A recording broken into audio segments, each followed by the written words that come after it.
Everyone at the retired military K-9 facility outside Norfolk, Virginia, thought Ranger had finally reached the end of the road. They did not say it cruelly, at least not most of them.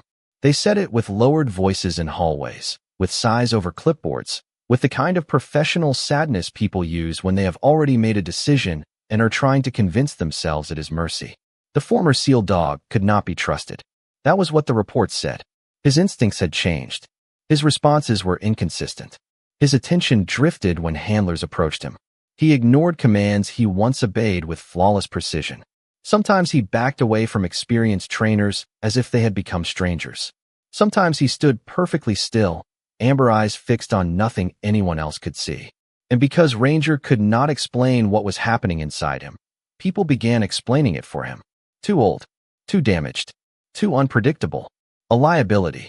A beautiful German shepherd with a legendary service record and no future left in front of him. Then, on a gray Tuesday morning, in front of a room full of people who had already decided his story, Ranger walked past 2 trainers, a veterinarian, 3 handlers, and the man who had been called in to evaluate him. He ignored every familiar voice. He ignored every cautious command. He moved slowly across the room, his paws quiet on the polished floor, until he reached a woman standing near the back wall with a manila envelope pressed against her chest. The woman froze. Ranger lowered his head, took one careful breath, then sat beside her left leg as if that was where he had belonged all along. Nobody spoke. Nobody even breathed normally. Because Ranger had chosen the one person in the building who had never trained him, never handled him, and according to every record anyone could find, had never met him before. Before this story goes any further, tell us where you are watching from today. Leave your city, state, or country in the comments, because stories like Ranger's are never really about one dog or one place. They are about loyalty, grief, trust, and the second chances every living heart deserves. And if you believe no soul should be judged before its full story is known, stay with us and subscribe, because by the end of Ranger's journey, you may see loyalty in a way you never have before. The room stayed silent long after Ranger sat down. Dr. Sarah Mitchell, the facility's lead behavioral veterinarian, held a clipboard against her side, her fingers tightening around the metal clip. She had spent months studying Ranger, writing notes, trying medications, adjusting routines, and bringing in handlers with enough experience to calm almost any working dog. None of it had worked. Yet there he was, sitting beside a stranger with his ears relaxed and his breathing steady. The woman slowly looked down at him. She was in her early 30s, with dark blonde hair pulled back in a loose ponytail and eyes that showed more worry than surprise. Her name was Emma Carter. She had come to the facility that morning to deliver archived documents from her late father's storage boxes, papers related to old K-9 training programs that the Navy wanted cataloged. She had not expected to be noticed. She certainly had not expected this. "I don't understand," Emma whispered. "I've never met him." Across the room, Logan Hayes watched without moving. Logan had seen enough in his 39 years to know that some moments should not be interrupted. He was a former Navy SEAL K-9 handler, the kind of man who stood still before he spoke and listened before he judged.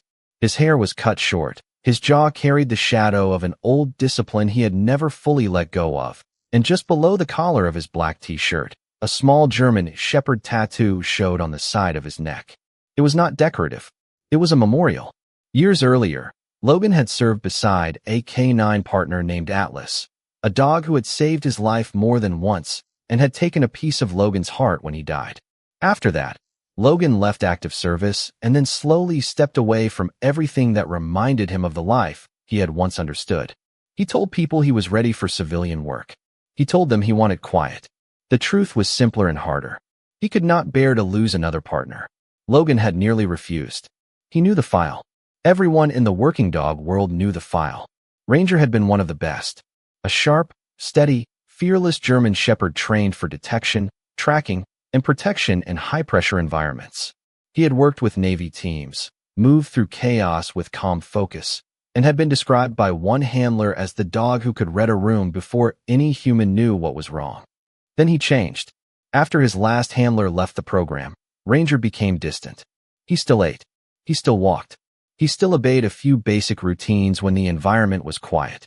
But the partnership was gone. He no longer connected. And in Ranger's line of work, connection was not an emotional bonus. It was everything.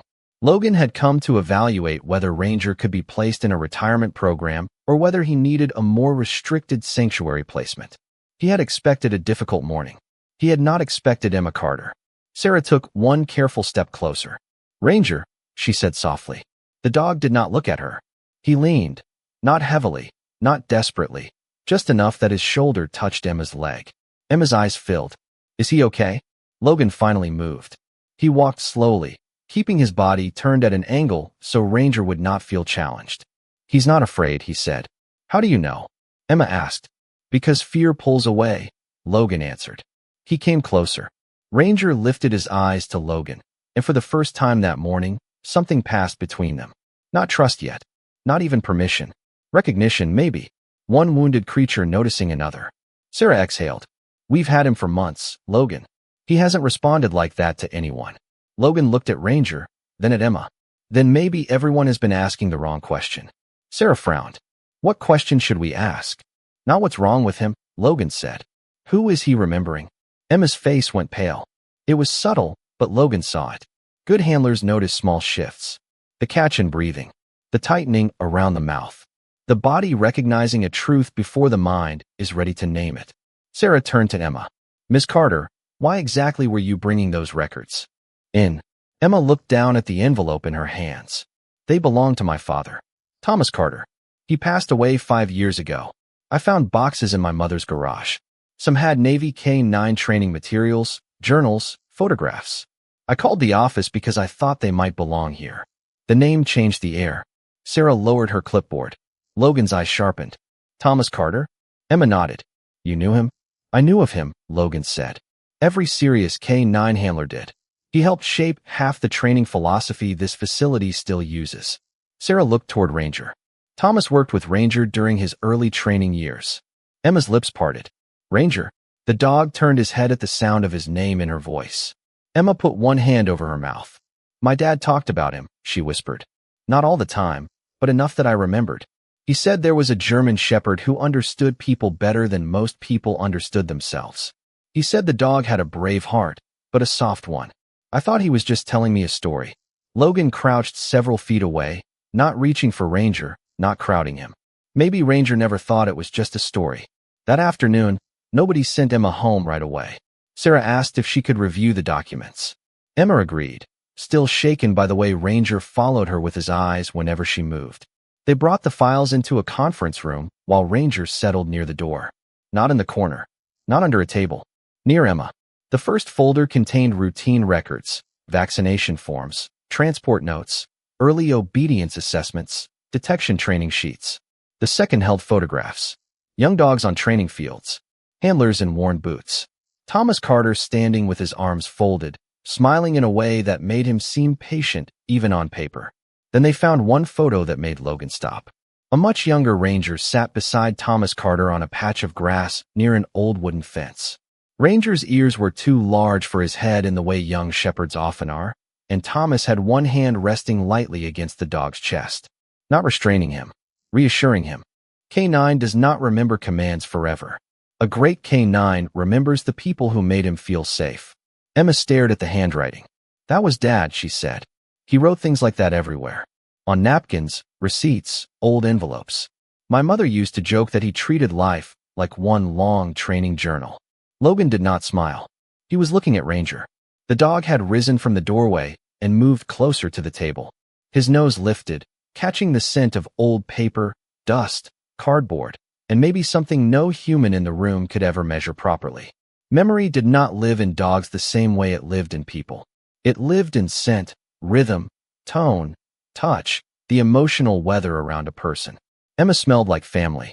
Maybe not exactly like Thomas, not after 5 years and a lifetime of her own, but perhaps enough. Enough for Ranger to recognize a thread from the part of his life before loss taught him caution. Sarah whispered. "So he didn't choose a stranger." "No," Logan said. "He chose a connection." For the next few days, Emma returned to the facility. At first, she insisted she did not know anything about handling dogs. She had never worn a uniform, never worked a leash on a training field, and never imagined her father's old records would pull her into Ranger's life. Still, he had told Emma stories. Stories about dogs who learned to search collapsed buildings after hurricanes. Dogs who found missing children in woods. Dogs who lay beside veterans through panic attacks no medication had fully reached. Dogs who could not speak and somehow still told the truth. And one story about Ranger.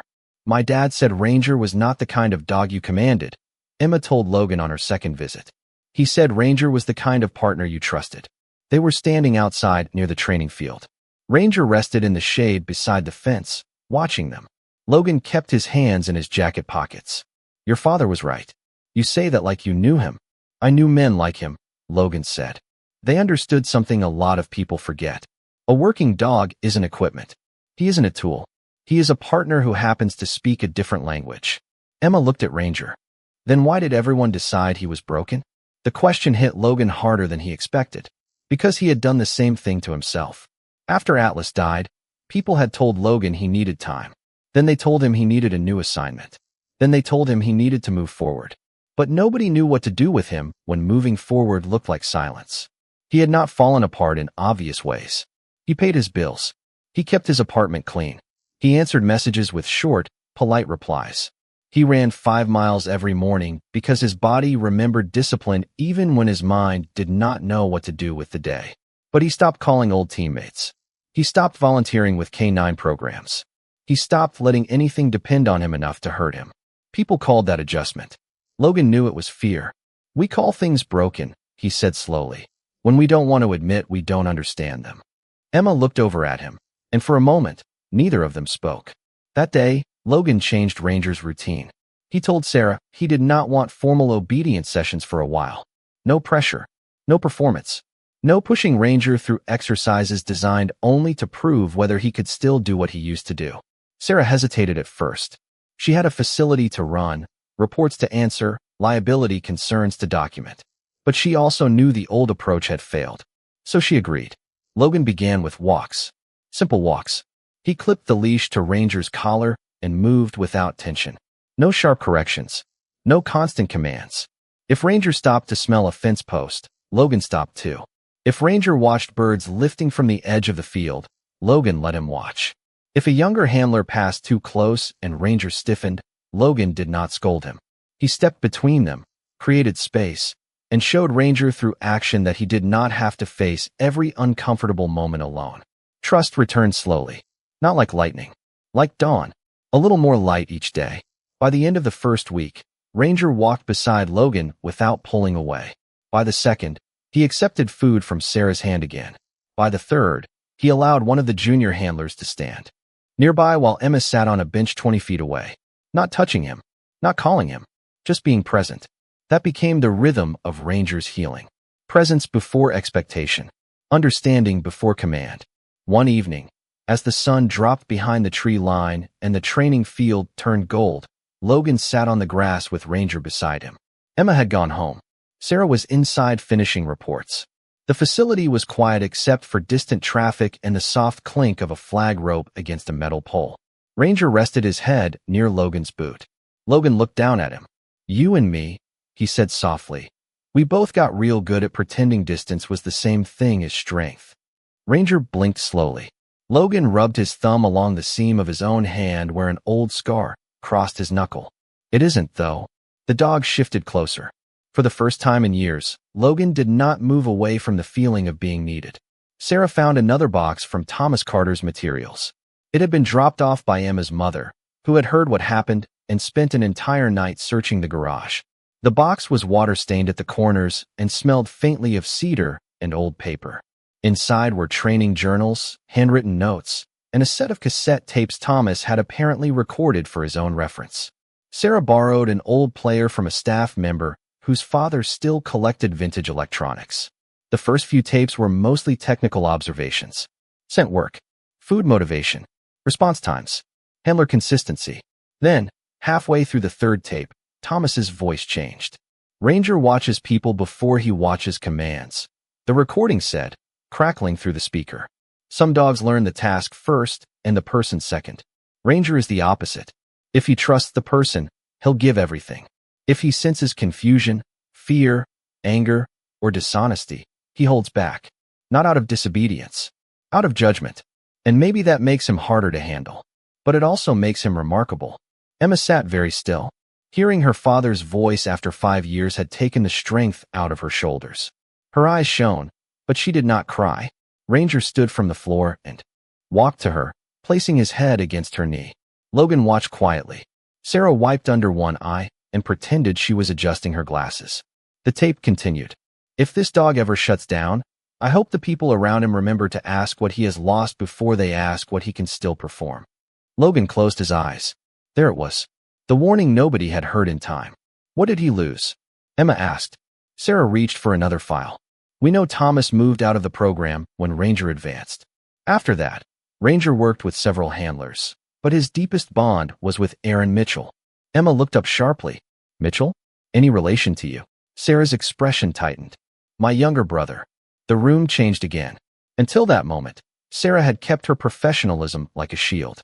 She had spoken about Ranger in terms of treatment plans and behavior patterns, never allowing her own connection to the story to fully surface. But now it was there, plain and painful. Logan looked at her. You never told me Aaron was your brother.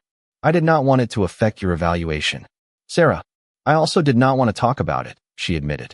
The truth came slowly. Aaron Mitchell had been Ranger's handler for nearly 4 years. He was patient, steady, and unusually gentle for a man who had worked in some of the hardest places the military could send him. He and Ranger were nearly inseparable. When Aaron laughed, Ranger's ears lifted. When Ranger alerted, Aaron trusted him instantly. They were not perfect. No team is. But they belonged together in the way rare partners do. Then Aaron was injured during an overseas operation.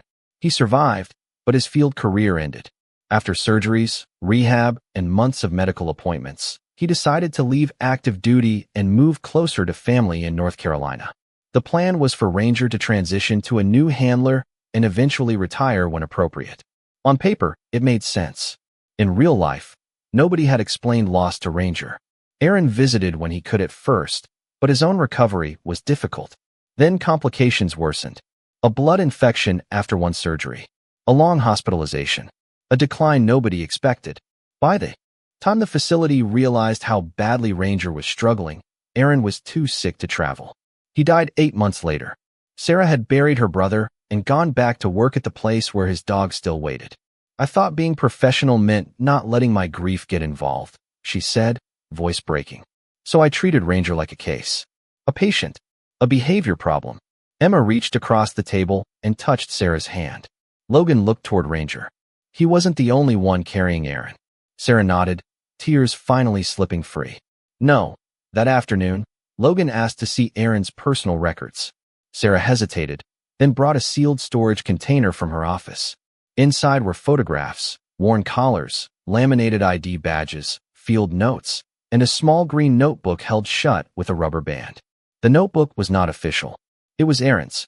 His handwriting was neater than Thomas Carter's, more restrained, but the emotion came through anyway. Ranger knows when my hands shake before I do. Ranger hates thunder, but will walk into gunfire if I ask him to. Ranger forgave me today for being impatient. Dogs are better than we deserve.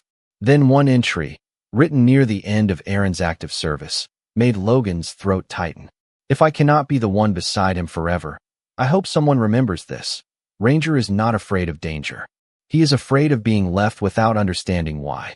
Emma turned away, pressing a fist to her lips. Sarah stood at the window. Logan read the sentence again and felt something inside him give way. He had thought Ranger's story was about a dog who lost his handler. Now he understood it was also about every person who made a decision around him, for him, above him, without ever helping him understand that he had not been abandoned because he failed. The next day, Logan took Ranger to the old training field where Aaron had spent most of his time. It was part of the same facility but had been closed off after newer equipment was installed elsewhere. The grass had grown uneven. The wooden fence was weathered. A few faded markers still stood near the tracking lanes. The place looked ordinary to anyone who did not know what had happened there. But Ranger knew. The moment they opened the gate, his body changed. Not fear. Awareness. He stepped forward slowly, nose low, tail still. Logan walked beside him without speaking. Sarah stood near the gate, arms wrapped around herself. Emma held one of Thomas's photographs against her chest. Ranger crossed the field and stopped near a worn patch beside the fence. Sarah made a sound like someone had touched a bruise. That was where Aaron used to sit with him after training, she whispered. He said Ranger needed a minute to come down before going back inside. Ranger lowered himself to the ground. Nobody commanded him. Nobody moved. He lay exactly where he had once rested with Aaron, head up, ears soft, eyes fixed on the open field. Logan crouched several feet away. You remember him, he said. Ranger did not look at Logan at first. Then, slowly, he turned his head. There was no human language in that look, but Logan understood enough. Dogs do not remember death certificates. They do not understand military reassignment orders or medical complications or why a door that once opened no longer does. They remember absence. They remember scent fading from a hallway. They remember waiting. Ranger had waited for Aaron. And when Aaron never came back, everyone asked why the dog changed. Sarah walked forward, then stopped. Can I? She asked Logan, as if she were asking permission from both him and Ranger. Logan nodded. Slow. Sarah approached and knelt in the grass. For a long moment, Ranger only watched her. Then Sarah took Aaron's old patch from her pocket. She had carried it for years, folded in a small cloth. She placed it gently on the ground between them. Ranger leaned forward and smelled it. The change was immediate. His breathing deepened. His eyes softened. He touched the patch with his nose once, then rested his chin near it. Sarah broke. She put both hands over her face and cried the way people cry when grief finally finds a door. Emma moved beside her, and the two women held each other in the middle of the old field while Ranger stayed close to the patch of the man they had both inherited in different ways. Logan looked away, not because he was embarrassed, but because some grief deserves privacy even when it happens in the open. Then Ranger stood. He picked up the patch carefully in his mouth, walked to Sarah, and dropped it in her lap. Sarah froze. Ranger pressed his head against her shoulder. For months, Sarah had tried to heal Ranger while refusing to let him see her own wound. Now, with one quiet gesture, the dog had crossed the distance she had built. Logan swallowed hard. Emma whispered, he knew. Logan nodded. He always knew. After that day, everything changed. Not dramatically. Not like a movie where pain disappears and everyone is suddenly whole. Real healing is messier and slower than that. Ranger still had difficult mornings. Loud noises still made him tense. Certain handlers still moved too fast and earned a warning stare. Sarah still cried sometimes when she saw Aaron's handwriting. Emma still went home to a quiet kitchen and wished she could tell her father what had happened. But the truth had been named. And once truth is named, it no longer has to hide inside behavior. Logan built a new rehabilitation plan for Ranger. It was not designed to return him to active service. That life was over, and Logan respected that. Ranger had given enough. The goal was different now, to help him live with trust, purpose, and dignity. They started with scent games in quiet rooms, then short searches across the field, then controlled introductions with veterans from local programs. Ranger responded best to people who did not demand anything from him. He liked the older Marine who sat quietly and let Ranger decide when to approach. He liked the nurse from the VA hospital who smelled faintly of antiseptic and peanut butter crackers. He liked children only when they were calm, which Logan used as an opportunity to teach families how respect works with animals. Ask with your body before you ask with your hands, Logan would say. Give him space. Let him choose. Choice became the center of Ranger's life. And with choice came confidence. One morning, a young handler named Tyler Jensen watched Ranger complete a simple search exercise with Logan. Tyler was 24, eager, and still learning that confidence and speed were not the same thing. He had been one of the first to call Ranger unreliable months earlier. After the exercise, Tyler approached Logan with his cap in his hands. I was wrong about him, Tyler said. Logan unclipped Ranger's leash and let the dog drink from a bowl near the fence. Wrong how? I thought he was refusing to work. He was refusing to be misunderstood. Tyler nodded, embarrassed. How did you know he could come back? Logan looked at Ranger, then at the old field beyond him. I didn't. Tyler seemed surprised. Logan continued. I just knew he deserved someone who would keep trying without making his recovery about our pride. The young handler absorbed that quietly. It became one of the lessons Logan repeated often. A behavior is not the end of a story. It is the beginning of a conversation. Within 2 months, Ranger was no longer the dog everyone whispered about. He became the dog younger handlers studied. Not because he was flawless, but because he forced them to slow down. He taught them that obedience without trust is fragile. He taught them that a command can control a body, but only connection can reach a heart. Emma kept visiting. At first, she told herself she came because of her father's records. Then because Sarah needed help organizing them. Then because Ranger seemed to like her. Eventually, she stopped making excuses. She came because the facility felt like a missing room in the house of her own grief. Through Ranger, she came to know a part of Thomas Carter she had only glimpsed as a child. She read his notes, listened to his tapes, and discovered that the father who came home tired and smelled of leather leashes and coffee had spent his days trying to teach people that strength without kindness was never real strength. One evening, she and Logan sat on a bench while Ranger lay in the grass. "My dad missed so much," Emma said. "Graduations, birthdays, dinners. When I was young, I thought the dogs got the best of him." Logan listened. "But now I read what he wrote, and I realized he was trying to make the world gentler in the only place he knew how." "That doesn't erase what it cost you," Logan said. "No," she admitted, "but it gives it meaning." Logan watched Ranger sleeping. "Meaning doesn't fix everything." "No," Emma said, "but it makes some things easier to carry." He looked at her then, and there was something unspoken between them. Not romance exactly, not yet. Something quieter. Two people who had both mistaken isolation for survival, sitting beside a dog who had made isolation impossible. Then came the call from the Veterans Center. A counselor named Marlene Price contacted Sarah about a community event for retired service members and their families. The center wanted to include a session on working dogs, trauma, and rebuilding trust. They had heard about Ranger's progress through a local K-9 network and asked whether Logan would be willing to bring him. Sarah was unsure. Crowds were unpredictable. Children could be loud. Veterans with service-related trauma could carry emotional intensity that Ranger would absolutely notice. It was not dangerous, but it mattered. Logan asked Ranger in the only way he could. He brought him to the empty Veterans Center 2 days before the event. Ranger walked the hallways, smelled the meeting room, paused near the folding chairs, and looked at the framed photographs of local service members on the wall. He showed interest, not stress. When Marlene approached slowly and offered the back of her hand, Ranger sniffed, then sat. Marlene smiled. "He has old eyes." Logan looked down. "He has earned them." The event was held on a Saturday morning in early fall. Logan arrived with Ranger at his side. Emma came too, carrying copies of a few photographs Thomas had taken. Sarah brought Aaron's notebook but kept it in her bag, unsure whether she was ready to share it publicly. Inside, about 60 people gathered in a multipurpose room. Veterans from different generations sat beside spouses, adult children, and a few teenagers who looked as if they had been dragged there but were secretly curious. A row of older men in Vietnam veteran caps sat near the back. 2 younger women with service dogs sat near the aisle.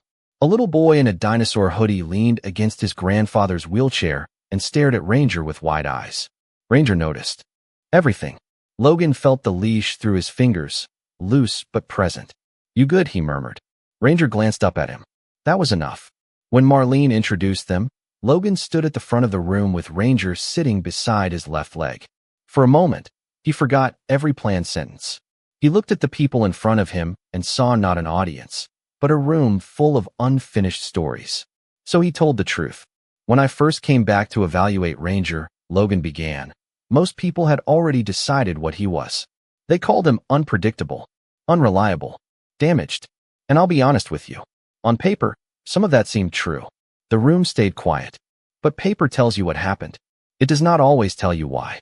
Ranger leaned lightly against Logan's leg. This dog spent years serving beside people who trusted him with their lives. He lost partners. He lost routines. He lost the person who understood him best. And because he could not sit us down and explain grief in English, people saw his distance and called it failure. An older veteran in the back lowered his eyes. Logan continued, voice steady but softer now. Ranger did not need someone to fix him. He needed someone to ask what he was carrying. That sentence moved through the room like wind through grass. After the talk, people approached one by one. One man waited until the room had thinned. Robert stood several feet from Ranger. "I get him," he said. Logan nodded. "How so?" Robert looked at the dog. "People see what changed. They don't see what happened. Logan felt the words land deep. Robert swallowed. When I came home, my wife said I was different. My kids said I was angry. My friends stopped calling after a while because I didn't know how to be normal at a barbecue anymore. They were not wrong. But nobody asked what part of me was still waiting somewhere else. Ranger stood and walked to him. Logan did not command it. The room seemed to hold its breath. Ranger stopped in front of Robert, looked up, then sat beside his cane.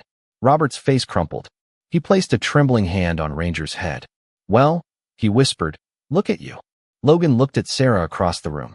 Tears ran down her face, but this time she did not hide them. That moment became the beginning of Ranger's second life. Not service in the old sense. Not missions. Not danger. Not proving his worth through risk. A quieter service. He and Logan began visiting veteran centers, family support groups, and community events across southeastern Virginia. Ranger never became a therapy dog in the formal sense. Logan was careful about labels. Ranger was retired, and his comfort came first.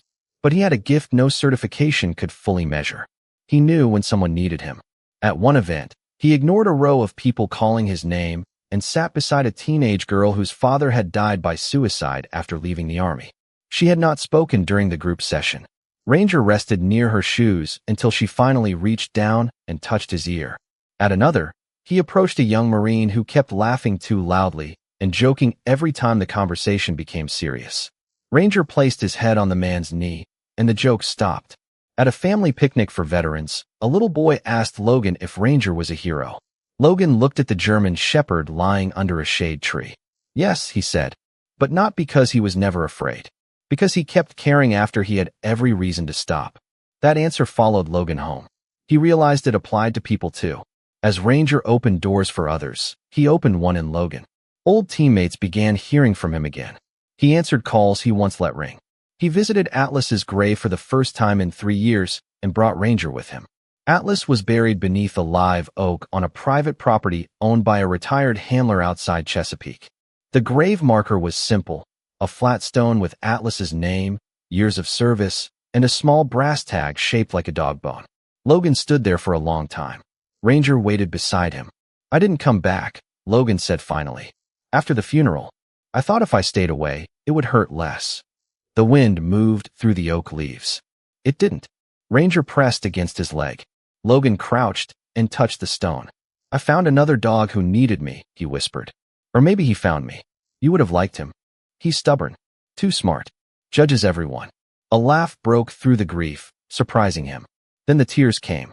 He cried with one hand on Atlas's stone and the other buried in Ranger's fur, and for the first time, grief did not feel like betrayal. It felt like love with nowhere else to go, finally given a place to rest. When he told Emma about it later, she listened without interrupting. They were sitting outside the facility after sunset, paper cups of coffee cooling between them. "My dad used to say grief is proof that something mattered," Emma said. Logan smiled faintly. "Your dad said a lot of things." "He did. Some of them were annoying. I would have liked him. He would have respected you." Logan looked at her. "For helping Ranger?" Emma shook her head. "For letting Ranger help you back." The words stayed with him long after she left. Winter came softly that year. Norfolk did not get the kind of snow that buried northern states, but cold rains swept across the coast, and mornings at the facility smelled like wet grass and coffee from the staff room. Ranger's muzzle showed a little more gray. He moved slower after long days, and Logan adjusted without sadness. Retirement meant listening to the body too. Sarah officially changed Ranger's file. Not active duty candidate. Not failed rehabilitation. Not restricted behavioral case. Retired military working dog. Veteran support ambassador. Handler, Logan Hayes. Sarah printed the page and brought it to Logan with a small smile. "I thought you might want to see it." Logan read the words twice. Ranger stood beside him, uninterested in bureaucracy. "Ambassador," Logan said. "That's a fancy title for a dog who steals half my sandwich whenever I look away." Sarah laughed. "He has earned both." Then her expression softened. "Aaron would be grateful." Logan looked at her. "You think so? I know so." She handed him Aaron's green notebook. "I want you to keep this for a while." "Sarah, I can't take that." "You are not taking it. You are carrying it. There is a difference." Logan accepted it carefully.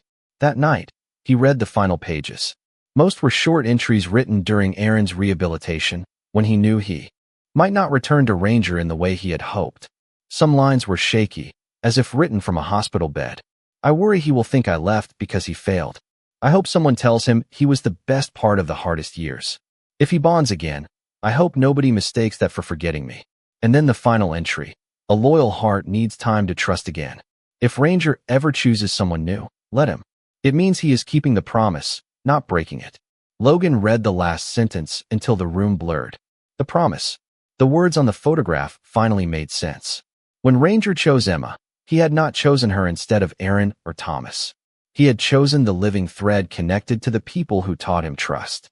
When he chose Logan, he had not replaced his old handler. He had kept loving in the only way a loyal heart can survive loss, by making room for someone else without pushing the past away. The next time Emma visited, Logan showed her the entry. She read it with one hand over her heart. My father used to say that dogs don't measure love the way people do, she said. People get scared there won't be enough. Dogs just keep adding rooms. Logan looked toward Ranger, who was asleep near the heater with one paw twitching in a dream.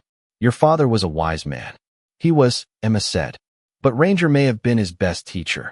In the spring, the facility hosted a public open house for retired service animals and their families. It was larger than anything they had done before. Local news crews came. Veterans groups set up tables. Families walked through demonstrations. Children wrote thank you cards for military working dogs. There were food trucks outside, folding chairs on the lawn, and a small stage decorated with flags and photographs of retired K9s. Sarah asked Logan to speak again. This time, he did not hesitate. He stood on the stage with Ranger beside him. Emma sat in the front row with her mother. Sarah stood near the edge of the crowd, holding Aaron's notebook. Tyler and the other young handlers gathered along the side fence, quieter and more respectful than they had been months before. Logan looked across the crowd and felt no need to perform. He only needed to tell the truth. Most of you have heard pieces of Ranger's story, he began. You heard he was a SEAL K9. You heard people thought he could not be trusted anymore. You heard he walked past a room full of handlers and chose a woman he had never met. A few people looked toward Emma, who smiled through tears. But the part that matters most is not that he chose her. It is why. Ranger chose connection when everyone else saw distance. He remembered kindness when people expected obedience. He showed us that loyalty is not erased by grief. Sometimes it is hidden underneath it, waiting for someone patient enough to look.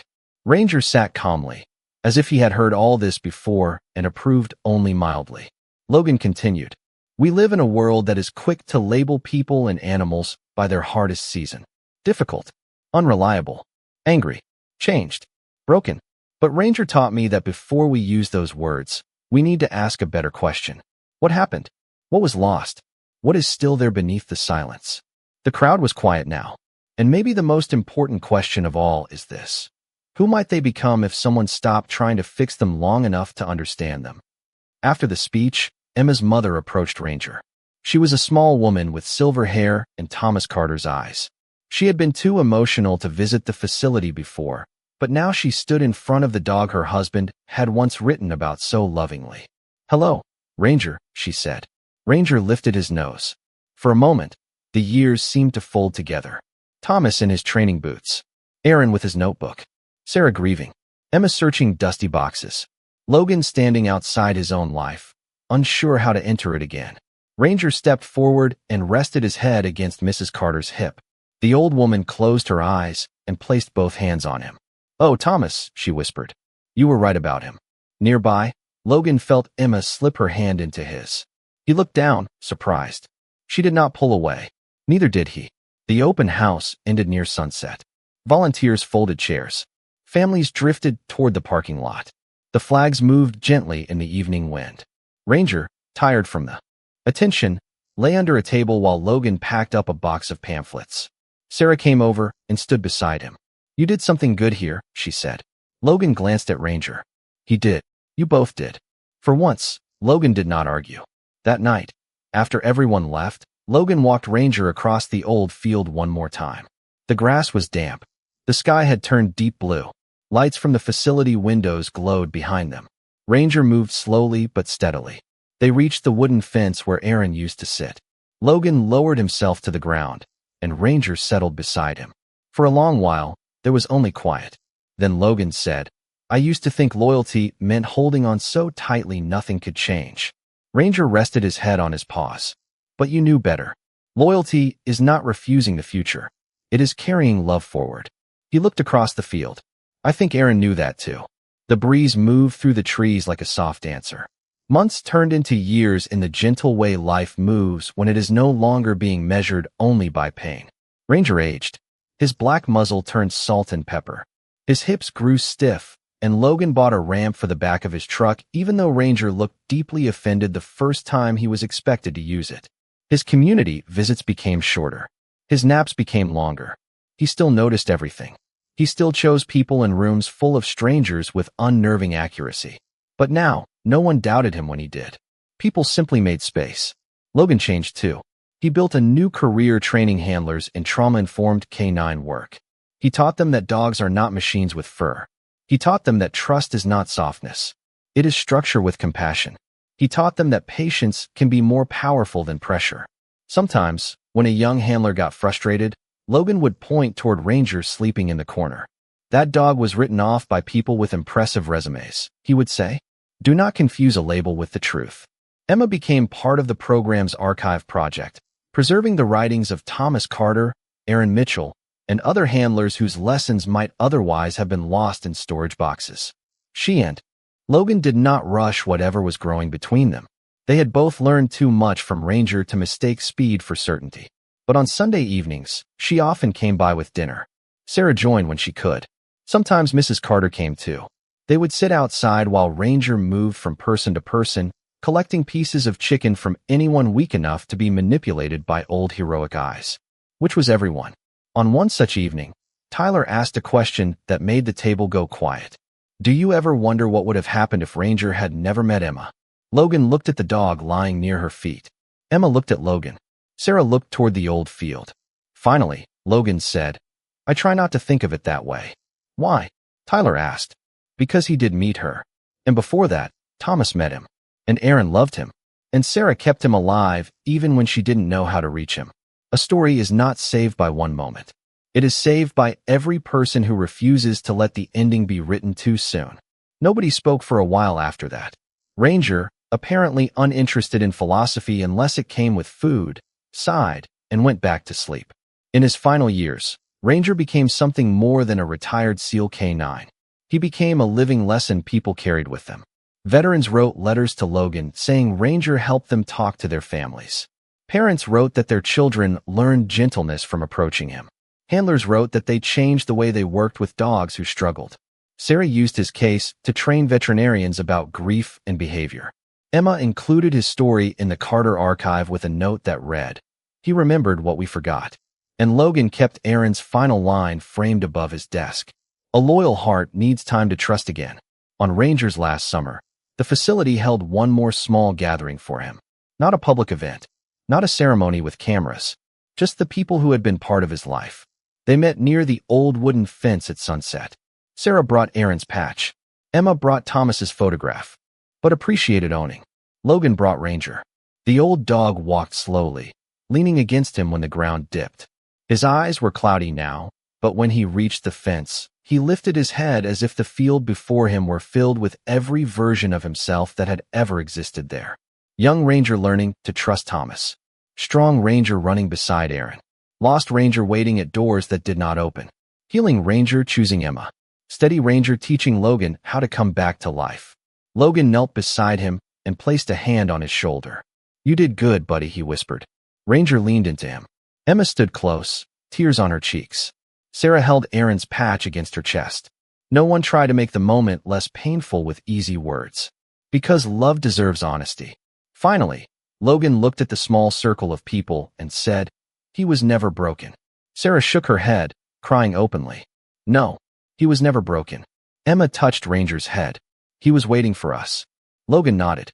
And somehow, while he waited, he saved us. That was the truth of Ranger's life. Everyone had thought the SEL dog needed rescuing. They believed he needed someone to bring him back, to repair what grief had changed, to make him useful again. But Ranger had been offering something greater from the beginning. He offered a mirror. He showed people how quickly they judged what they did not understand. He showed them that silence can be pain, distance can be fear, and change can be a form of survival. Most of all, he showed them that loyalty does not disappear when life breaks the shape it once had. It waits.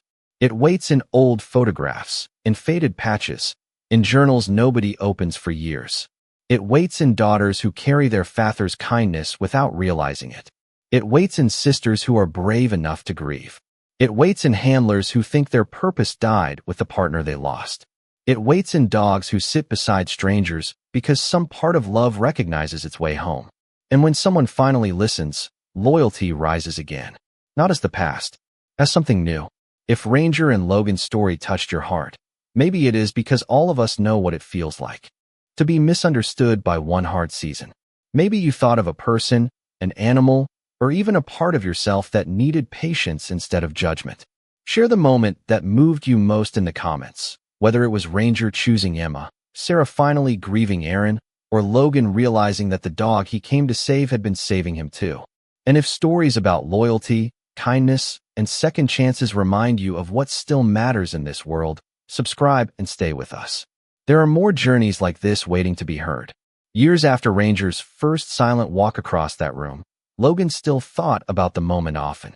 The room full of experts, the whispered doubts, the dog everyone had already defined, and Emma Carter standing near the wall, holding old papers from a father who had understood what no report could say. Ranger had walked past every person trying to measure him and sat beside the one person who carried a piece of the trust he had lost. At the time, everyone thought the mystery was why he chose her. But Logan eventually understood the better question. Why had it taken a dog to remind them that love remembers what people forget? On quiet evenings, when the Virginia sky turned orange over the training fields and the wind moved softly through the trees, Logan would stand near the old fence and feel Ranger beside him, even after the dog was gone. Not as a shadow, not as pain, as guidance. A loyal heart needs time to trust again. That was Ranger's message. That was Aaron's promise. That was Thomas Carter's lesson.